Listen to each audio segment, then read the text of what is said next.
রহমানির রহিম। সুপ্রিয় শিক্ষার্থী, এখন আমি আপনাদের দেখাবো উচ্চতর গণিত 8.3 অনুশীলনীর 9-এর গ নাম্বার প্রশ্নের সমাধান। চলুন শুরু করা যাক। দেখুন, এইখানে আমরা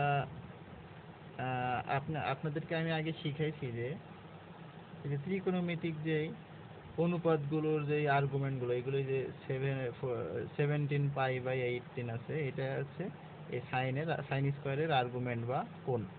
এটাকে ভাঙা আমি শেখাইছি যে এটাকে আপনারা সমকোণ প্লাস সূক্ষ্মকোণ বা সমকোণ প্লাস মাইনাস সূক্ষ্মকোণ এই আকারে ভাঙবেন, অর্থাৎ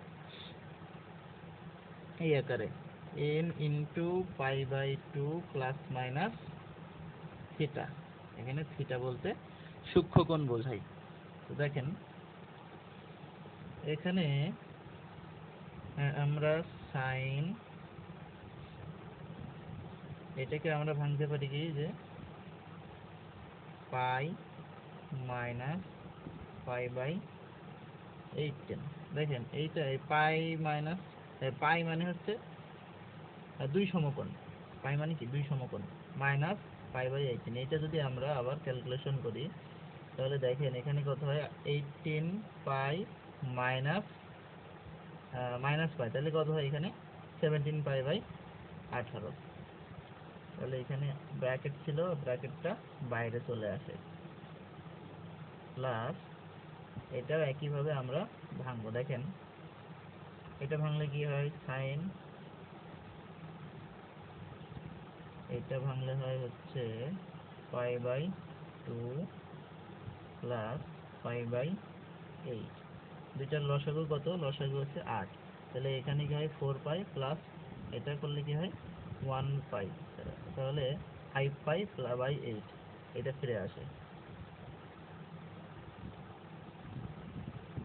একইভাবে এইটাও ভাঙবো, একটু নিচের লাইনে করি। কজ, এটা কত হচ্ছে 2π প্লাস π/18 যদি আমরা লিখি, দেখেন এটা মিলে যায়, 18 দুগুণে 36, তাহলে 36π প্লাস পাই, তাহলে কত হয় 37π প্লাস cos π/2 মাইনাস π/8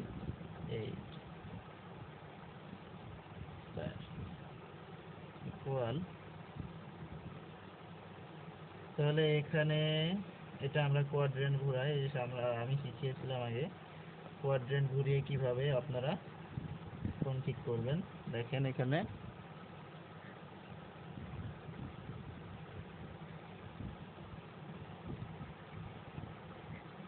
দেখেন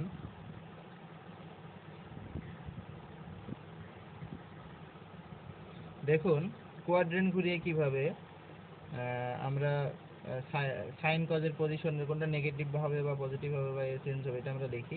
দেখেন এখানে পাই মানে কি 2 সমকোণ, 2 সমকোণ হলে এখানে সাইন ত্রিকোণমিতিক অনুপাতের কোনো পরিবর্তন ঘটবে না, সাইন সাইনই থেকে যাবে। এখন দেখবো এটা মাইনাস হবে নাকি প্লাস হবে।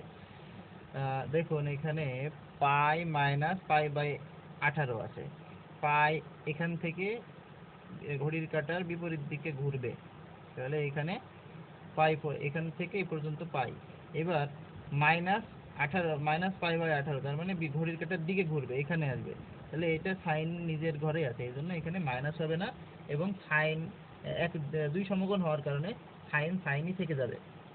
তাহলে এখানে সাইন π/18 স্কয়ার। একইভাবে এখানে দেখেন, এখানে এটা এক সমকোণ হওয়ার কারণে এটা কি হয়ে যাবে বলেন তো, সাইন কজ হয়ে যাবে, সাইন কজ হয়ে যাবে, এবং এটা সাইন নিজের ঘরেই আছে, নিজের কোয়াড্রেন্টে আছে, অর্থাৎ চতুর্ভাগে আছে, π/8 স্কয়ার। প্লাস একইভাবে এখানে দেখেন cos 2 প্লাস π/18, cos 2π প্লাস π/18, তাহলে এখানে cos 2π মানে 360 ডিগ্রি এবং অল পজিটিভের ঘরে থাকবে, তাহলে এখানে কজই থেকে যাবে, এখানে আপনার যে 4 সমকোণ আছে, কজ থেকে যাবে এবং মাইনাস হবে না, প্লাস হবে।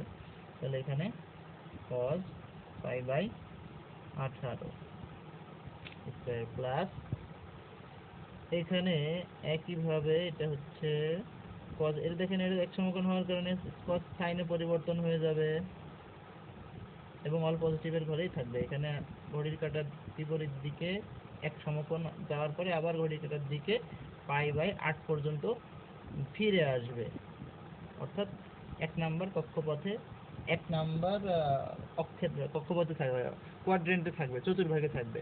তাহলে পাই বাই 8 স্কয়ার।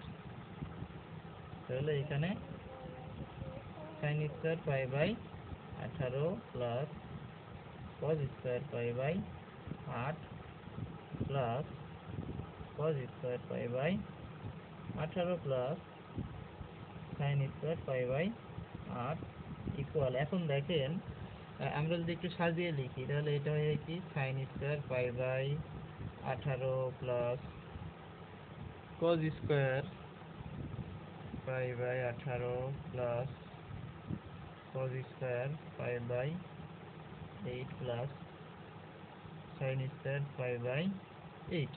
তাহলে এটা আমরা ছোটবেলায় শিখেছিলাম যে ইসকোন, একটা সূত্র শিখিয়েছিলাম, S C O N E, ISKCON. আমি শর্টকাট মনে রাখার জন্য, তার মানে এস কি জানো, সাইন স্কয়ার থিটা, আর সিতে প্লাস কজ স্কয়ার থিটা, আর ইকুয়াল 1। তাহলে sin square theta plus cos square theta সমান কি হবে 1। তাহলে এখানে দেখেন sin square pi by 18 plus cos square pi by 18, এই পাই বাই 18 মানে কি থিটা, সূক্ষ্মকোণ। তাহলে এখানে এটা সূক্ষ্মকোণ বা যে কোনো যাই হোক না কেন, এটা হচ্ছে sign square theta plus cos square থিটার ফর্মে পড়েছে, এই জন্য এটা 1 হবে। এইটা একইভাবে এটাও 1 হবে, ইকুয়াল টু, অ্যান্সার হচ্ছে এটা। বুঝতে পেরেছেন? আশা করি বুঝতে পেরেছেন। ধন্যবাদ।